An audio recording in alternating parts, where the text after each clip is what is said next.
பேரவைத் தலைவர்களே, கொரோனா காலத்தில் அரசினுடைய நிதி நிலைமை எப்படி இருந்தது என்பதெல்லாம் நீங்கள் அறியாத ஒன்றும் ரகசியம் அல்ல. அந்த கஷ்டத்திலே கூட 4000 ரூபாய் வழங்கினார்கள்.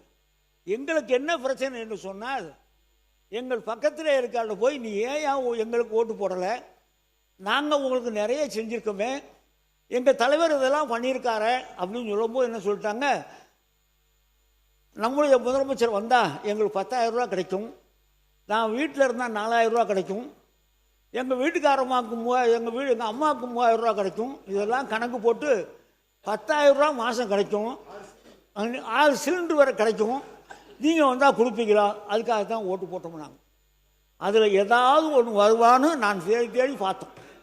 பொது பட்ஜெட்டையும் பார்த்தோம். நாங்கள் மக்கள் மத்தியிலே கொள்கையை சொல்லி கொஞ்சம் இருங்க நான் பேசிக்கிறேன், நான் ஒன்றும் சொல்லலையே, கொஞ்சம் சண்டை ஓடலையா, இருங்க இருங்க இருங்க நாங்கள் இது கொஞ்சம் நான் பேசிக்கிறேன், நான் இதை சொல்லுவேன். ஒரே ஒரு நிமிஷம். மாண்புமிகு வனத்துறை அமைச்சர் அவர்கள். மாண்புமிகு பேரவைத் தலைவர் அவர்களே, அவர் உறுப்பினர் அவர்கள் அடுக்கடுக்காக சொல்கிறாங்க, திருமங்கலம் ஃபார்முலா இருந்து 2026 வரைக்கும் அதாவது ஓட்டுக்கு பணம் கொடுக்கிற அந்த திட்டத்தை அவர் அடுக்கடுக்காக சொல்லிட்டு வந்தார். அவர் கருணாநிதி, நம்முடைய முன்னாள் முதல்வர் கருணாநிதி பற்றி அடுக்குமொழியில் சொல்லிட்டு வந்தாங்க. இங்க பாருங்க, உறுப்பினர் 2026 ஒரு ரூபாய் ஓட்டுக்கு பணம் கொடுக்காம முதலமைச்சர் வந்திருக்காரு. வனத்துறை அமைச்சர் பணம் கொடுக்காம என்னுடைய காஞ்சிபுரம் சட்டமன்ற தொகுதியில 1500 ரூபாய் ஓட்டுக்கு மொத்த ரூபாய் கொடுக்கல. வனத்துறை அமைச்சர் உட்காருங்க. மாண்புமிகு முதலமைச்சர் அவர்கள் லஞ்சம் இல்லாமல் நல்லதே செய்து கொண்டிருக்கிறார். வனத்துறை அமைச்சர் உட்காருங்க.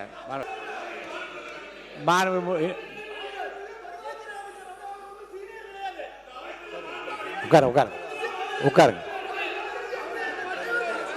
மாண்புமிகு உட்காருங்க. நீக்கிட்டேன், அவைக்கும் நீக்கி இருக்கேன். உட்காருங்க. மாண்புமிகு உறுப்பினர் பேசுங்க. இனிமேல் குறுக்கீடுகளுக்கு சம்பந்தப்பட்ட உட்காருங்க சொல்லிடுறேன். உட்காருங்க. எதிர்கட்சி கொறடா ஒன்று உட்காருங்க. நீங்க சொல்லுங்க. உட்கார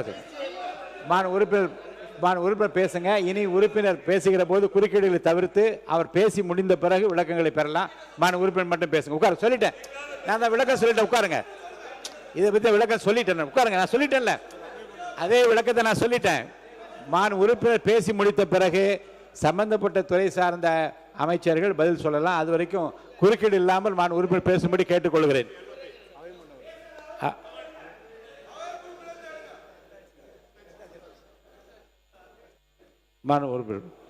நேரு அவர்கள். மாண்புமிகு பேரவைத் தலைவர் அவர்களே, மாண்புமிகு பேரவைத் தலைவர் மிக அருமையாக இந்த சபையை நடத்தி கொண்டிருக்கிறீர்கள். அமைச்சர்கள் பதில் சொல்கிற போது திராவிட முன்னேற்ற கழகத்தை பற்றியும் திமுக தலைவரை பற்றியும் அவர்களுக்கு என்ன மனதில் பட்டதோ அதை சொல்கிறார்கள். நீங்கள் அது தவறு என்று சொல்லி நீக்குகிறீர்கள். ஆனால் நேரடியாக லைவ் போய் கொண்டிருக்கிறது. அந்த காலத்தில் லைவ் நேரடியாக கண்ட்ரோலில் இருக்கும், பத்திரிகையெல்லாம் வராது. இப்போ நீங்கள் நீக்கினா பத்திரிகையில் தான் வராது. மேலும் காலையிலிருந்து வனத்துறையை பற்றி அவ்வளவு பெரிய விவாதங்கள் நடைபெற்றது. வனத்துறை அமைச்சர் அப்போது வாயை துறக்கவில்லை. சம்பந்தமே பண்ணால் பெரிய இருக்கிற எங்களை விட சீனியர் செங்கோட்டையன் எனக்கு முன்னால் சட்டமன்றத்துக்கு வந்தவர்.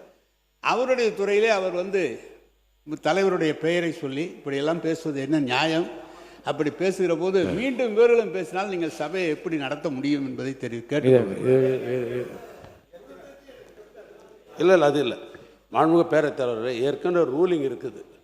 இது மாதிரி பல முறைகள் அமைச்சர்கள் பெயரை, முதலமைச்சர் பெயரை சொல்வதன் அடிப்படையில் அம்மையார் காலத்திலிருந்து 2 பக்கம் பல பிரச்சனைகள் வந்த பிற்பாடு ஒரு முடிவெடுத்தார்கள் பேரவைத் தலைவர். அதாவது இன்றைய முதலமைச்சர், மாண்புமிகு முதலமைச்சர், ஏற்கனவே முன்னாள் முதலமைச்சர் என்று தான் சட்டமன்றத்தில் குறிப்பிடவும் பெயரை சொல்லக்கூடாது என்று ஏற்கனவே ரூலிங் இருக்கிறதுங்க. ஆனால் அதை கடைப்பிடிச்சா இந்த பிரச்சனைகள் பாதி அடங்கிடும். அதனால் மரியாதை குறைவாக இந்த சட்டமன்றம் நடக்கணும். அதனால் அமைச்சர் பெயரை சொல்வதை விட மாண்புமிகு துறை அமைச்சர் என்று சொல்லலாம், அதுவும் குறிப்பாக முதலமைச்சரை விழிக்கிற பொழுதும் சரி, முன்னாள் முதலமைச்சரை விழிக்கிற பொழுது முன்னாள் முதலமைச்சர் தான் விழிக்கிற ரூலிங் இருக்கிறது. அதனால் அப்படி கடைப்பிடிச்சாதான் ஒன்று. இன்னொன்று ஏற்கனவே என்னன்னு கேட்டீங்கன்னாக்கா, ஏதாவது அவசர கருதி உடனே பதில் சொன்னாதான் அமைச்சர்கள் எழுதணும். ஏன்னா அமைச்சர்கள் வந்து கடைசியாக வந்து பேசுவதற்கு நிறைய வாய்ப்பு உண்டு அவர்களை பொறுத்தளவுக்கு. நேரத்தினால கருதி சொல்கிறேன் நான். எல்லாத்துக்கும் எழுந்து அப்பப்போ பதில் சொல்லணும்னு நினைச்சாக்கா உங்களால் வந்து எனக்கு நேரம் கொடுக்க முடியாது. அதையும் கொஞ்சம் பாருங்கள்.